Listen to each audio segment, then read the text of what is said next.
Hello friend, आप सभी का स्वागत है हमारे मामा भांजा आईएएस के यूट्यूब प्लेटफॉर्म पर।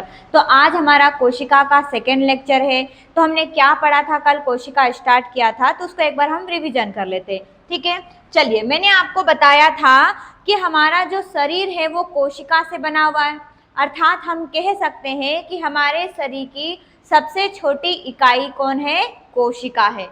तो मैंने यहाँ पर आपको बताया था, वो देखते हैं कि मैंने क्या क्या बताया था। सबसे पहले कोशिका जो है हमारे शरीर की सबसे छोटी क्या है? रचनात्मक व क्रियात्मक इकाई। मतलब हमारे शरीर की रचना करने वाली और हमारे शरीर को कार्य करवाने वाली सबसे छोटी इकाई है कोशिका। उसके पश्चात हमने देखा कि कोशिका जो है, ऐसा किसने बताया कि कोशिका ही हमारे शरीर का निर्माण करती है, या फिर हम कह सकते हैं कि इस कोशिका की खोज किसके द्वारा की गई है? तो कोशिका की खोज की गई है रॉबर्ट हुक के द्वारा। याद रखना, कोशिका की खोज की गई है रॉबर्ट हुक के द्वारा। और कब की गई है? तो 1665 में। 1665 में रॉबर्ट हुक के द्वारा कोशिका की खोज की गई थी। और रॉबर्ट हुक ने ये कोशिका कहाँ पर देखी है? तो इन्होंने ये कोशिका कार्क नामक वृक्ष में देखी। कहाँ देखी है? कार्क नामक वृक्ष में देखी। और वहां पर उस कोशिका की संरचना कैसी दिखाई दे रही थी? तो वो संरचना मधुमक्खी के छत्ते के समान दिखाई दे रही थी। कैसे दिखाई दे रही थी? मधुमक्खी के छत्ते के समान, या मधुमक्खी के छत्ते की कोठरियों के समान दिखाई दे रही थी। इसीलिए इस कोठरी का, या हम कह सकते इस कोशिका का सबसे पहले रॉबर्ट हुक ने नाम दिया था कोशा। क्या नाम दिया था? कोशा। और ये जो कोशा है लैटिन भाषा का शब्द है। कोशा किसका शब्द है? लैटिन भाषा का शब्द है, जिसका अर्थ होता है एक छोटा सा कमरा। क्या अर्थ होता है? एक छोटा सा कमरा। तो मैंने बताया था आप लोगों को कि कोशिका की खोज सबसे पहले रॉबर्ट हुक के द्वारा 1665 में की गई थी। उसके पश्चात रॉबर्ट हुक के द्वारा ये कोशिका कहाँ देखी गई थी? तो उन्होंने ये कोशिका कार्क नामक वृक्ष में देखी थी। और कार्क नामक वृक्ष में ये कोशिका की संरचना कैसी दिखाई दे रही थी? तो मधुमक्खी के छत्ते के समान दिखाई दे रही थी, या कुछ कोठरियों के समान दिखाई दे रही थी। इसीलिए रॉबर्ट हुक के द्वारा इसका नाम रखा गया था कोशा। और कोशा जो है एक लैटिन भाषा का शब्द है, जिसका अर्थ होता है एक छोटा सा कमरा। और रॉबर्ट हुक के द्वारा जिस कोशिका की खोज की गई थी वो कोशिका थी मृत कोशिका। कैसी कोशिका थी? मृत कोशिका। और इस मृत कोशिका का जो वर्णन हमें मिलता है वो मिलता है रॉबर्ट हुक की पुस्तक है माइक्रोग्राफिया में। कहाँ मिलता है? माइकोग्राफिया में मिलता है कि रॉबर्ट हुक के द्वारा जो कोशिका की खोज की गई थी वो मृत कोशिका थी। यहाँ तक क्लियर हो गया? उसके पश्चात हमने देखा था कि कोशिका का अध्ययन क्या कहलाता है? कोशिका का अध्ययन साइटोलॉजी कहलाता। क्या कहलाता है? साइटोलॉजी, या हम कह सकते हैं कोशिका विज्ञान कहलाता। क्या कहलाता? साइटोलॉजी, या फिर उसे हम कहेंगे कोशिका विज्ञान। ठीक है, चलिए आगे बढ़ते हैं। फिर हमने देखा था कि मृत कोशिका की खोज रॉबर्ट हुक के द्वारा की गई थी, परंतु जीवित कोशिका की खोज कब की गई थी? तो जीवित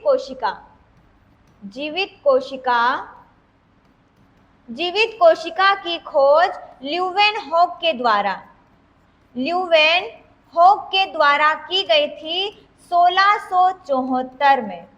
जीवित कोशिका की खोज ल्यूवेनहॉक के द्वारा 1674 में की गई थी। और इन्होंने ये जो कोशिका देखी थी वो तालाब के पानी में देखी थी। कहाँ देखी थी? तालाब के पानी में। तो ल्यूवेनहॉक के द्वारा 1674 में क्या है? जीवित कोशिका की खोज की गई थी। और इन्होंने ये कोशिका कहाँ पर देखी? तो तालाब के पानी में देखी। उसके पश्चात ल्यूवेनहॉक के द्वारा एक और खोज की गई है बैक्टीरिया की खोज भी की गई है ल्यूवेनहॉक के द्वारा। ल्यूवेनहॉक के द्वारा बैक्टीरिया की भी खोज की गई और इन्होंने ये बैक्टीरिया को देखा दांतों की खुरचन में। कहाँ देखा है? दांतों की खुरचन में, दांतों की खुरचन में देखी है ल्यूवेनहॉक के द्वारा बैक्टीरिया को।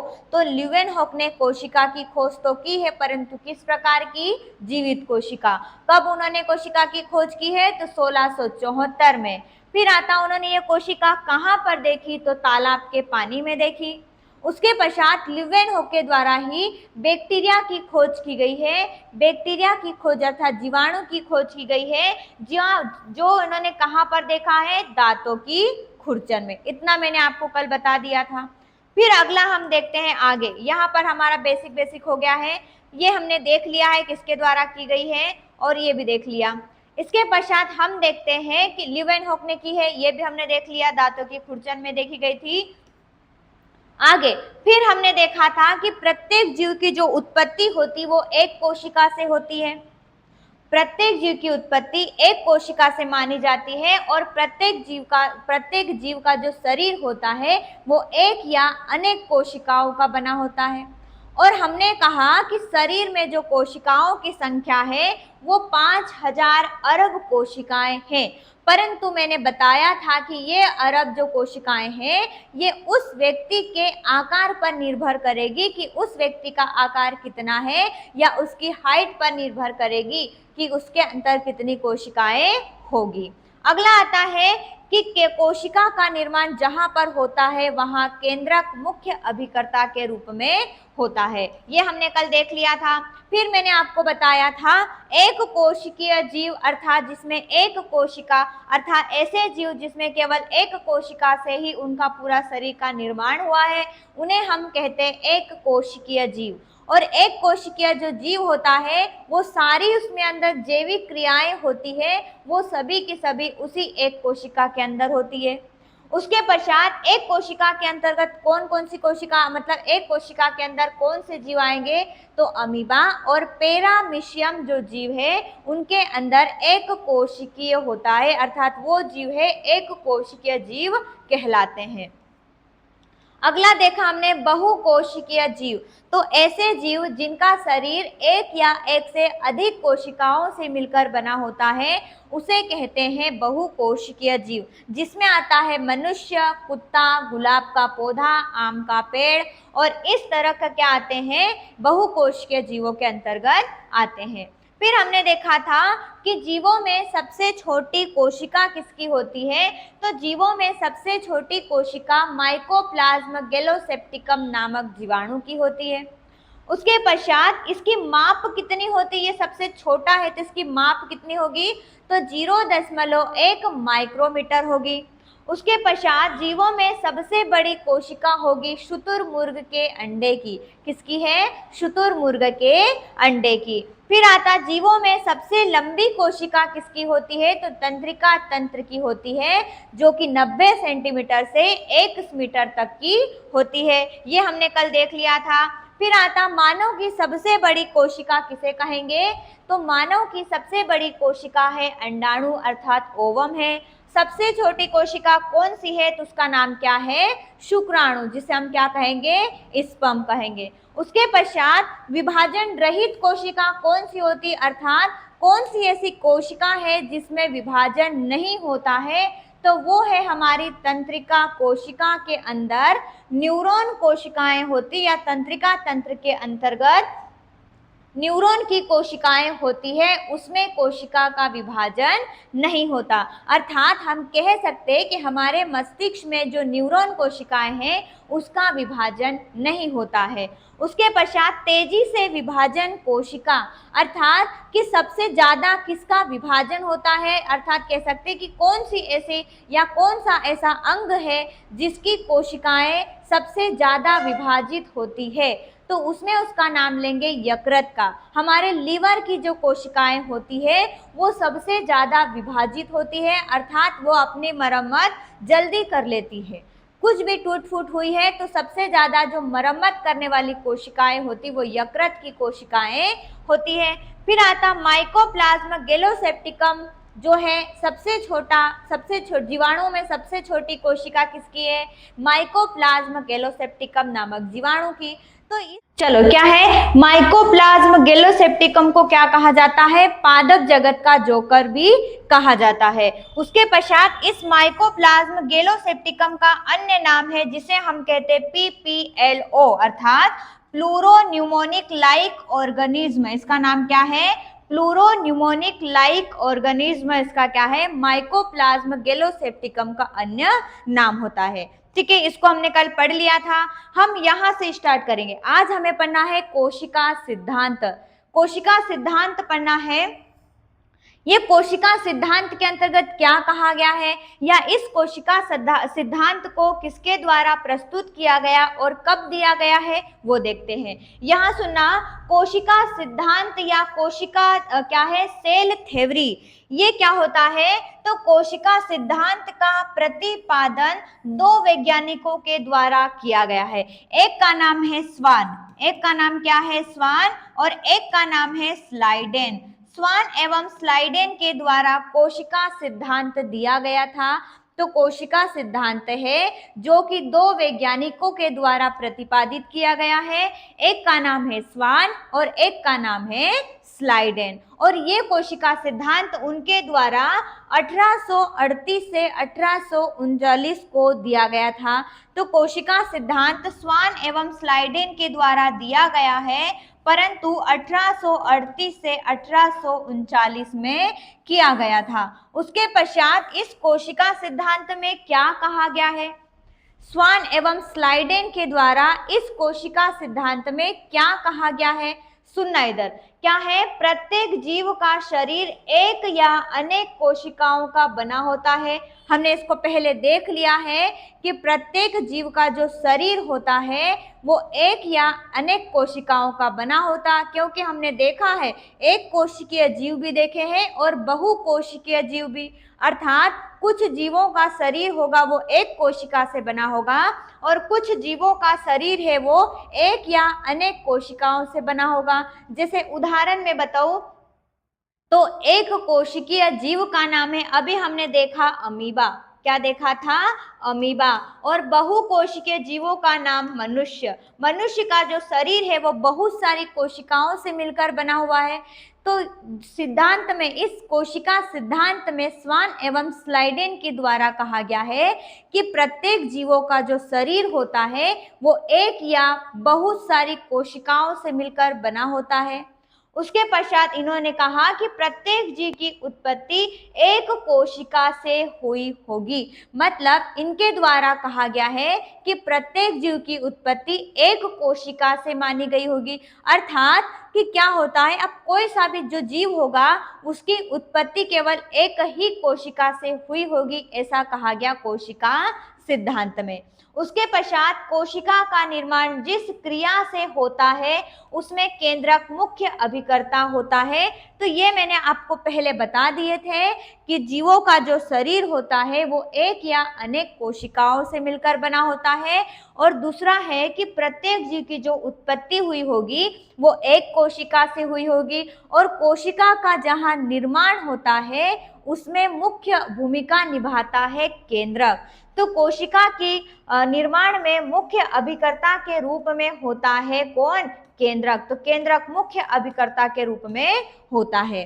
अगला आगे देखते हैं। आपको समझ में आ गया कोशिका सिद्धांत। फिर क्या कहा? कोशिका सिद्धांत में एक वैज्ञानिक और आते हैं जिसका नाम है विर्चाऊ। याद रखना, कोशिका सिद्धांत में विर्चाऊ के द्वारा क्या कहा गया है? देखो, प्रतिपादित करने वाले दो वैज्ञानिक ही है, स्वान एवं स्लाइडेन, परंतु इनके अनुसार और कुछ कहा गया। जो विर्चाऊ है ना, इन्होंने और इस कोशिका सिद्धांत के संबंधित कुछ बातें बताई है। सुनना, विर्चाऊ के द्वारा कहा गया है कि नई कोशिकाओं का जो जन्म होता है या नई कोशिकाओं की जो उत्पत्ति होती है वो पुरानी कोशिकाओं से होती। क्या कहा, कोई सी चीज जो नई बनती है वो पहले पुरानी होगी, उसी से नई कोशिका बनती। तो विरचाओं के द्वारा कहा गया है कि प्रत्येक जीव का जो शरीर का निर्माण हुआ होगा, अर्थात जो नई कोशिका होगी वो पुरानी कोशिका से ही नई कोशिका बनी होगी। तो ऐसा किसके द्वारा कहा गया है कि नई कोशिका का निर्माण पुरानी कोशिका से हुआ है? तो ऐसा कहा गया है विरचाओं के द्वारा। किसके तहत कहा गया? तो कोशिका सिद्धांत के द्वारा ही कहा गया है। विरचाओं ने कहा कि प्रत्येक नई कोशिका का निर्माण एक क्या है, पुरानी कोशिका से ही होता है। सुना यहाँ पर क्या कहा गया विरचाओं ने, नई कोशिकाओं की उत्पत्ति पुरानी कोशिका विभाजन से ही होती है।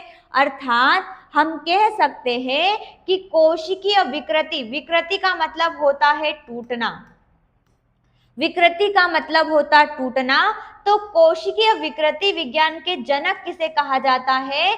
तो विरचाओं को। किसको कहा जाता है? विरचाओं को कोशिकीय विकृति विज्ञान के जनक, क्योंकि कोशिका का विभाजन में कोशिका टूटती है, तो कोशिका विभाजन में अर्थात नई कोशिका का निर्माण पूरी पुरानी कोशिका के विभाजन से ही होता। कैसे? इधर सुनना, यहाँ पर क्या कहा गया, एक ये क्या है, मान लेते हैं ये दो नई कोशिकाएं हैं, ये दो नई कोशिका बनी, तो इनकी उत्पत्ति तो इस पुरानी कोशिका से ही हुई होगी ना। पुरानी कोशिका में जब विभाजन हुआ तो उससे दो नई कोशिकाएं बन गई। तो यही विरचाओं के द्वारा कहा गया कि जो पुरानी कोशिका होगी वही नई कोशिकाओं का निर्माण करेगी। तो विरचाओं को इसलिए कहा जाता, कोशिकीय विकृति विज्ञान के जनक कहा जाता है, और इसीलिए इसे आधुनिक कोशिका का प्रतिपादक भी माना जाता। आधुनिक कोशिका का प्रतिपादक भी कहा जाता विरचाओं को। कोशिकीय विकृति विज्ञान के जनक भी किसे कहा जाता? विरचाओं को। और इनके अनुसार क्या कहा गया, नई कोशिका का निर्माण पुरानी कोशिका के विभाजन से ही होता है। परंतु याद रखना, जो है कोशिका सिद्धांत दिया गया था दो वैज्ञानिक के द्वारा, एक का नाम है स्वान, एक का नाम है स्वान और एक का नाम है स्लाइडेन। एक का नाम है स्वान और एक का नाम है स्लाइडेन। इन्होंने 1838 से 1839 में कहा, और इन्होंने क्या कहा कि प्रत्येक जीव का जो शरीर है वो एक या फिर बहुकोशिकीय से बना हुआ है। या फिर इन्होंने कहा कि प्रारंभ में जब जीव की उत्पत्ति हुई होगी वो एक कोशिका से हुई होगी, और कोशिका का निर्माण जहां पर होता है उसमें केंद्रक क्या करता है, मुख्य अभिकर्ता के रूप में कार्य करता है। ये कहा गया है कोशिका सिद्धांत, सेल थ्योरी के अंतर्गत। अब हम पढ़ेंगे कोशिका के प्रकार। कोशिका जो होती है वो दो प्रकार की होती है। कोशिका जो होती है वो दो प्रकार की होती, एक होती है प्रोकैरियोटिक कोशिका और एक होती है यूकैरियोटिक कोशिका। सुना यहाँ पर क्या है, कोशिका के दो प्रकार होते हैं, एक होती है प्रोकैरियोटिक कोशिका और एक कोशिका होती है यूकैरियोटिक कोशिका। प्रोकैरियोटिक कोशिका जो होती है इसमें बताती, प्रोकैरियोटिक कोशिका को आप याद कर सकते हो पुरानी कोशिका। प्रोकैरियोटिक कोशिका को याद करना, पुरानी कोशिका, ये कोशिका पाई जाती है सूक्ष्म जीवों में, सूक्ष्म जीवों में भी पाई जाती है, और जिसका विभाजन नहीं होता उसमें पाई जाती प्रोकैरियोटिक कोशिका। और यूकैरियोटिक कोशिका भी दो प्रकार की होती। यूकैरियोटिक कोशिका दो प्रकार की होती, एक होती पादप कोशिका और एक होती है जंतु कोशिका। तो बस आप इतना याद रखो, कोशिका के दो प्रकार होते, एक होता प्रोकैरियोटिक और एक होता है यूकैरियोटिक। प्रोकैरियोटिक जिसे हम पुरानी कोशिका भी कहते हैं, और यूकैरियोटिक कोशिका जो कि दो प्रकार की होती, एक होती है पादप कोशिका और एक होती है जंतु कोशिका। पादप कोशिका में क्या होता है, तो इसमें जीव द्रव्य होता है, अर्थात इसमें कोशिका द्रव और केंद्रक द्रव्य दोनों होते हैं, ये आगे हम सब देखेंगे। और जंतु कोशिका में कोशिका झिल्ली होती है। तो इस तरह के हमें आगे पढ़ना है। सबसे पहले हम पढ़ेंगे प्रोकैरियोटिक कोशिका। प्रोकैरियोटिक कोशिका क्या होती है, तो प्रोकैरियोटिक कोशिका में केंद्रक का अभाव होता है। प्रोकैरियोटिक कोशिका में केंद्रक विकसित नहीं होता है। तो प्रोकैरियोटिक कोशिका में केंद्रक क्या होता, अर्धविकसित, या हम कह सकते केंद्रक का अभाव होता है। अर्थात हम कह सकते हैं इसमें पूर्ण केंद्रक का पूर्ण रूप से विकास नहीं होता है। और ये कोशिका कहाँ पाई जाती है, तो ये जो प्रोकैरियोटिक कोशिका है ये सूक्ष्म जीवों में पाई जाती, जो छोटे छोटे बैक्टीरिया, जो जीवाणु होते हैं, जो हम हमारी नग्न आंखों से नहीं देख पाते, वहां पर होती है प्रोकैरियोटिक कोशिका। तो प्रोकैरियोटिक कोशिका में याद रखना, इसमें केंद्रक का अभाव होता है, अर्थात इसमें केंद्रक नहीं होता है। केंद्रक नहीं होता तो फिर ये कोशिका कहाँ पर होती है, तो ये कोशिका होती है सूक्ष्म जीवों में, छोटे छोटे माइक्रो जो जीव होते हैं उसके अंतर्गत पाई जाती है। कौन कौन से ऐसे सूक्ष्म जीव हैं, तो जीवाणु, विषाणु, इनमें क्या होती है, प्रोकैरियोटिक कोशिका पाई जाती है। इस प्रकार की कोशिका को प्रारंभिक कोशिका कहा जाता। जैसे मैंने आपको बताया है कि हमारे इस पृथ्वी पर जीव की उत्पत्ति एक बैक्टीरिया से हुई है, मतलब हमने जल बनाया था, जल में बैक्टीरिया पनपने लगे, धीरे धीरे वो जो आकृति बनी वो नीले हरी शैवाल के समान बन गई। तो यहाँ याद करना, अब वो छोटे छोटे बैक्टीरिया होंगे, उसमें कोशिका कौन सी होगी, प्रोकैरियोटिक कोशिका। इसीलिए इस कोशिका को कहा जाता है प्रारंभिक कोशिका। क्या कहा जाता है, तो प्रोकैरियोटिक कोशिका को प्रारंभिक कोशिका के नाम से भी जाना जाता है। और इसमें केंद्रक का अभाव होता है। केंद्रक के साथ साथ कोशिका के और दूसरे अंग है जो नहीं होते हैं, जैसे प्रोकैरियोटिक के अंतर्गत माइटोकॉन्ड्रिया नहीं होता है, गोल्जी काय अर्थात गोल्जी बॉडी नहीं होता है, ER अर्थात एंडोप्लाज्म रेटिकुलम नहीं होता है, और सेंट्रोसोम, ये सभी के सभी इस प्रोकैरियोटिक कोशिका में अनुपस्थित होते हैं। इसमें केंद्रक नहीं होता, इसमें माइटोकॉन्ड्रिया नहीं होता, इसमें गोल्जिकाई नहीं होता, इसमें एंडोप्लाज्म रेटिकुलम नहीं होता, इसमें सेंट्रोसोम नहीं होता। और याद रखना, जो ये सेंट्रोसोम है ना, ये जो पाया जाता है, ये सेंट्रोसोम पाया जाता है यूकैरियोटिक कोशिका में। और इस सेंट्रोसोम का कार्य होता है कोशिका विभाजन में मदद करना। सेंट्रोसोम का काम होता है कोशिका विभाजन, कोशिका विभाजन में मदद करना। तो सेंट्रोसोम नहीं होता प्रोकैरियोटिक में, इसमें गोल्जिकाई नहीं होता, इसमें एंडोप्लाज्म रेटिकुलम अर्थात अंतःप्रद्रव्य जालिका नहीं होती है, ना इसमें माइटोकॉन्ड्रिया होता और ना ही इसमें केंद्रक होता है। तो सूक्ष्म जीवों में कौन सी कोशिका पाई जाती है, प्रोकैरियोटिक कोशिका, जिसमें केंद्रक नहीं होता है। क्लियर हुआ यहाँ पर। और इस कोशिका को प्रारंभिक कोशिका के नाम से जाना। चलो, इस प्रकार की होती है, ये प्रोकैरियोटिक कोशिका है जिसमें केंद्रक का अभाव होता है। चलिए फिर आगे और कुछ देखते हैं। जैसे मैंने अभी बताया आपको कि प्रोकैरियोटिक कोशिका में माइटोकॉन्ड्रिया नहीं होता है, तो माइटोकॉन्ड्रिया के स्थान पर यहाँ पर कौन होता है, तो प्रोकैरियोटिक कोशिका में माइटोकॉन्ड्रिया के समान ही मीजोसोम होता है। कौन होता है, मीजोसोम। माइटोकॉन्ड्रिया के समान ही प्रोकैरियोटिक कोशिका में मीजोसोम नामक एक कोशिकांग पाया जाता है जो श्वसन की क्रिया में सहायक होता। तो प्रोकैरियोटिक कोशिका में श्वसन में सहायक कौन होता है, तो प्रोकैरियोटिक कोशिका में श्वसन में सहायक होता है मीजोसोम। कौन होता है, मीजोसोम नामक एक कोशिकांग होता है जो प्रोकैरियोटिक कोशिका में श्वसन क्रिया में भाग लेता है। उसके पश्चात इसमें पाए जाने वाले आनुवांशिक पदार्थ, आनुवांशिक पदार्थ का मतलब जो कि हमारे लक्षणों को अर्थात हमारे माता पिता के लक्षणों को आने वाली संतानों में पहुंचाने का काम करते हैं, उसे कहते हैं आनुवांशिक पदार्थ। आनुवांशिक पदार्थ में जैसे डीएनए हो जाता, और डीएनए की संरचना इस प्रकार का होता, ये है डीएनए, और इसी डीएनए से निर्माण होता है गुणसूत्र का। किसका निर्माण होता है, गुणसूत्र का।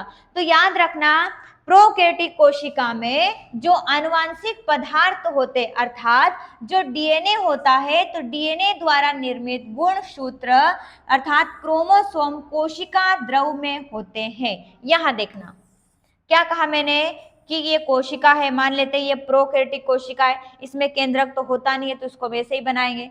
फिर यहाँ पर होगा कोशिका द्रव भरा होगा, कोशिका के अंदर कोशिका द्रव, तो इस कोशिका द्रव में अब यहाँ केंद्रक होता तो आनुवांशिक पदार्थ केंद्रक में होते, परंतु यहाँ पर केंद्रक है ही नहीं, तो यहाँ पर आनुवांशिक पदार्थ अर्थात डीएनए और गुणसूत्र, डीएनए और गुणसूत्र कहाँ पर होंगे? इस कोशिका द्रव में ही होंगे।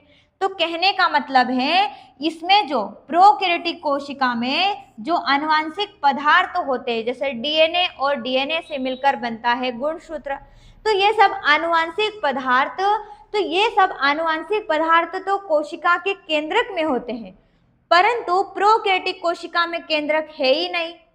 तो ये कहाँ पर होंगे? तो ये होंगे कोशिका द्रव में ही।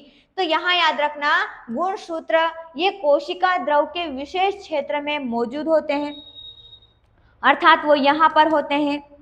तो इसी विशेष क्षेत्र को हमने नाम दे दिया गया न्यूक्लियोटाइड्स, न्यूक्लियोइड। क्या कहा गया? न्यूक्लियोइड। तो जहां पर प्रोकैरियोटिक कोशिका में एक विशेष क्षेत्र में, अर्थात कोशिका द्रव के एक विशेष क्षेत्र में जो डीएनए और गुणसूत्र पाए जाते, उस विशेष क्षेत्र का नाम है न्यूक्लियोइड। क्या नाम है? न्यूक्लियोइड है। अगला केंद्रक झिल्ली। अब केंद्रक झिल्ली यहाँ केंद्रक ही नहीं है, तो केंद्रक झिल्ली होगी क्या? नहीं। तो याद रखना, प्रोकैरियोटिक कोशिका में केंद्रक झिल्ली नहीं होती है, क्योंकि केंद्रक ही नहीं होगा तो वहां झिल्ली क्यों होगी? तो याद रखना, कोशिका झिल्ली की अनुपस्थिति के कारण केंद्रक में पाए जाने वाले पदार्थ डीएनए, आरएनए, फिर हो गया प्रोटीन, ये सभी के सभी कहाँ होंगे? इस कोशिका द्रव में होंगे, क्योंकि ये सब केंद्रक में होते हैं, परंतु यहाँ केंद्रक है ही नहीं। तो केंद्रक है ही नहीं तो ये सब कहाँ होंगे? कोशिका द्रव में होगा। क्लियर हुआ? मैंने जो बताया वो समझ में आया? यहाँ पर मैंने कहा कि कोशिका, प्रोकैरियोटिक कोशिका में माइटोकॉन्ड्रिया तो होता ही नहीं है, तो माइटोकॉन्ड्रिया के स्थान पर यहाँ कौन होता है? मेसोसोम होता है, और ये मेसोसोम श्वसन क्रिया में भाग लेता है। उसके पश्चात बताया कि इसके पश्चात क्या है? प्रोकैरियोटिक कोशिका में कुछ आनुवांशिक पदार्थ भी होंगे। तो आनुवांशिक पदार्थ क्या करेंगे? तो ये आनुवांशिक पदार्थ जैसे डीएनए, आरएनए, प्रोटीन, इस प्रकार के, तो ये आनुवांशिक पदार्थ एक कोशिका के केंद्रक में होते हैं, परंतु प्रोकैरियोटिक कोशिका में तो केंद्रक है ही नहीं, तो ये सब कहाँ होंगे? कोशिका द्रव में होंगे। और केंद्रक झिल्ली भी नहीं होगी, क्योंकि यहाँ केंद्रक होगा ही नहीं, तो केंद्रक झिल्ली नहीं होगी। बस इतना है यहाँ पर। अगला है, कोशिका द्रव में राइबोसोम के कण उपस्थित होते हैं। ये कोशिका है, इस कोशिका में छोटे छोटे राइबोसोम के कण उपस्थित होते हैं, परंतु अन्य कोशिकांग का अभाव होता है। कोशिका द्रव में राइबोसोम उपस्थित होता है। याद रखना, राइबोसोम जिसे हम प्रोटीन की फैक्ट्री कहते हैं, प्रोटीन की फैक्ट्री, अर्थात फैक्ट्री मतलब कारखाना, जहां पर जिस चीज का निर्माण किया जाता उसे फैक्ट्री या कारखाना कहा जाता। तो राइबोसोम के द्वारा ही प्रोटीन का निर्माण किया जाता है, इसीलिए राइबोसोम को प्रोटीन की फैक्ट्री कहा जाता। तो ये राइबोसोम प्रोकैरियोटिक कोशिका के कोशिका द्रव में उपस्थित होते हैं। उसके पश्चात इसमें राइबोसोम जो होते हैं, प्रोकैरियोटिक में राइबोसोम 70S प्रकार के होते हैं, और यहाँ पर गुणसूत्रों की संख्या 1 होती है। प्रोकैरियोटिक कोशिका में राइबोसोम जो होता है वो 70S प्रकार के राइबोसोम होते हैं, और इसमें गुणसूत्रों की संख्या 1 होती है। फिर इस प्रकार की कोशिकाएं जीवाणु, नीले हरित शैवालों में पाई जाती है, अर्थात जो सूक्ष्म जीव है उसके अंतर्गत पाई जाती है। चलिए अब हम पढ़ते हैं यूकैरियोटिक कोशिका। यूकैरियोटिक कोशिका देख लेते हैं। यूकैरियोटिक कोशिका है जो मनुष्य में भी पाई जाती है, तो इसमें केंद्रक होता है। तो याद रखना, यूकैरियोटिक कोशिका ऐसी कोशिका होती है जो पूर्ण रूप से विकसित होती है, जिसमें केंद्रक पूर्ण रूप से पाया जाता है, यूकैरियोटिक कोशिका कहलाती है। यूकैरियोटिक कोशिका में केंद्रक होता है, और अब सारी जो भी क्रियाएं होगी वो इस केंद्रक में ही होगी। तो इस प्रकार की कोशिकाएं विषाणु, जीवाणु, नीले हरी शैवाल को छोड़कर अर्थात सभी जंतुओं में पाई जाती है। सभी जंतु और पौधों में पाई जाती है यूकेरियोटिक वाली कोशिका। ये पाई जाती है पौधों में और पाई जाती है जंतुओं में, परंतु सूक्ष्म जीवों में पाई जाती है प्रोकैरियोटिक कोशिका और इसका आकार भी बड़ा होता है। तो यूकैरियोटिक कोशिका का आकार भी बड़ा होता है। इस प्रकार की कोशिकाएं पूर्ण विकसित केंद्रक वाली होती है और ये चारों ओर से दोहरी झिल्ली से घिरा होता है। दोहरी झिल्ली कैसे? यहाँ पर ऊपर क्या है, यहाँ पर जंतु में बात करते हैं तो ये अंदर कोशिका झिल्ली होती है और इसी कोशिका झिल्ली के आगे इधर केंद्रक है तो केंद्रक की झिल्ली होगी। तो ये जो कोशिका होती है वो दोहरी झिल्ली से घिरी होती है और इसका आकार बड़ा होता है और ये कोशिका पादप और जंतु की कोशिकाओं में पाई जाती है। इसमें केंद्रक का पूर्ण विकास होता है और ये कोशिका केवल जंतु और पादप कोशिका में पाई जाती है। चलो आगे है, इसमें गुणसूत्रों की संख्या। हमने प्रोकैरियोटिक में गुणसूत्रों की संख्या 1 देखी है, तो प्रोकैरियोटिक में बात करेंगे तो प्रोकैरियोटिक में गुणसूत्रों की संख्या 1 थी, परंतु हम यू की बात करते, यूकैरियोटिक की बात करते तो गुणसूत्रों की संख्या 1 या 1 से अधिक होती है, क्योंकि मनुष्य में गुणसूत्रों की संख्या कितनी होती है? 46 और जोड़े में कहे तो 23 जोड़ों में क्या होते हैं? गुणसूत्र, अर्थात दो के जोड़े होते तो क्या है? 23 गुणसूत्र होते हैं और ऐसे संख्या में कहे तो 46 गुणसूत्र होते हैं।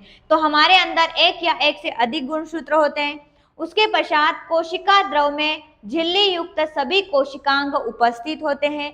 यहाँ पर सभी कोशिकांग उपस्थित होते हैं और आता है इसमें जो राइबोसोम होते हैं वो 70 एवं 80 एस प्रकार, दोनों प्रकार के राइबोसोम पाए जाते हैं। प्रोकैरियोटिक कोशिका में केंद्रक नहीं होता है, यूकैरियोटिक कोशिका में केंद्रक होता है। प्रोकैरियोटिक कोशिका पाई जाती है सूक्ष्म जीवों में, यूकैरियोटिक कोशिका पाई जाती है पादप एवं जंतु कोशिका में। प्रोकैरियोटिक कोशिका में राइबोसोम के कण होते हैं जो कि 70 एस प्रकार के होते हैं। यूकैरियोटिक कोशिका में 70 एस प्रकार के और 80 एस प्रकार के राइबोसोम होते हैं और वहां प्रोकैरियोटिक में 70 एस प्रकार के राइबोसोम। ठीक है, फिर वहां पर जो प्रोकैरियोटिक कोशिका में जो भी आनुवंशिक पदार्थ थे वो कोशिका के कोशिका द्रव में थे, परंतु यहाँ पर जो होंगे आनुवंशिक पदार्थ वो कोशिका के केंद्रक के अंदर उपस्थित होंगे। चलो, तो आज हम बस इतना ही देखते हैं। इसके बाद हमें देखेंगे प्रोकैरियोटिक और यूकैरियोटिक में और एक बार अंतर अच्छे से देख लेंगे। तो आज के लिए बस इतना ही। धन्यवाद।